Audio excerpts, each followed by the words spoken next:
राम राम मेरे सभी प्यारे दर्शकों को।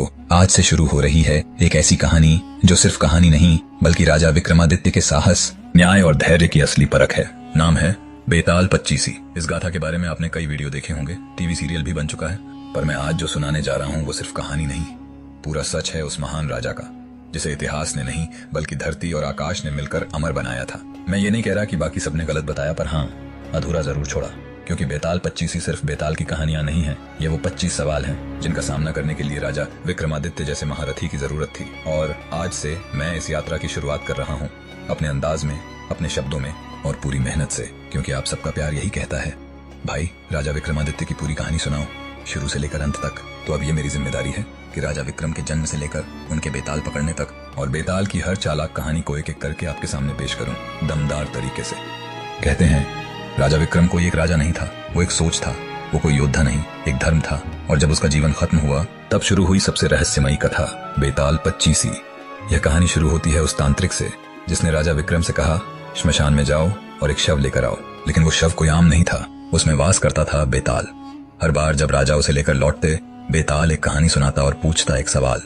अगर राजा चुप रहे तो सिर फटेगा, अगर बोले तो बेताल फिर उड़ जाएगा। बस यहीं से शुरू होती है बेताल पच्चीसी की वो 25 कहानियां जो हर बार राजा विक्रम की बुद्धि, धैर्य और न्याय की परीक्षा लेती हैं। कल से हर दिन एक नई कहानी, एक नई परीक्षा, एक नया सवाल, और उसका जवाब देगा सिर्फ एक, राजा विक्रमादित्य।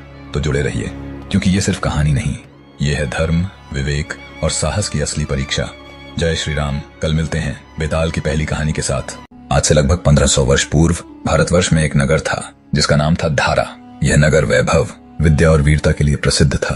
धारा का शासक था राजा गंधर्व, जो प्रजापालक, धर्मनिष्ठ और पराक्रमी राजा था। उसकी 4 रानियां थीं और जिनके 6 पुत्र थे। वे सभी एक से बढ़कर एक विद्वान और वीर योद्धा थे। दैव योग से कुछ ही समय में राजा की मृत्यु हो गई। राजा के मरने के बाद उसका बड़ा पुत्र शंख राजा बना, लेकिन कुछ वर्षों के बाद उसके छोटे भाई विक्रम ने उसे हराकर राज्य अपने अधीन कर लिया। विक्रम का राज्य दिन प्रतिदिन इतना शक्तिशाली हो गया कि पूर्व से पश्चिम तक केवल उसका ही डंका बजने लगा। कुछ समय बाद विक्रम के मन में यह विचार आया, जिन देशों और नगरों का नाम मैंने सुना है उन सभी की यात्रा करनी चाहिए। उसने यह निश्चय किया कि वह योगी बन जाएगा। अपने छोटे भाई भर्तृहरि को राज्य सौंपकर वह देश देश वन घूमने निकल पड़ा। भ्रमण करते करते वह एक ऐसे वन में पहुंचा जहां एक महातपस्वी ब्राह्मण गहन तपस्या कर रहा था। एक दिन देवता उस ब्राह्मण से प्रसन्न हुए। उन्होंने उसे एक अमृत फल प्रदान किया और कहा, जो इस फल को खाएगा वह अमर हो जाएगा, न कभी वृद्ध होगा, न मरेगा। ब्राह्मण वह फल लेकर घर पहुंचा। उसने अपनी पत्नी से कहा, यह अमर फल है, जो इसे खाएगा वह न वृद्ध होगा न मरेगा।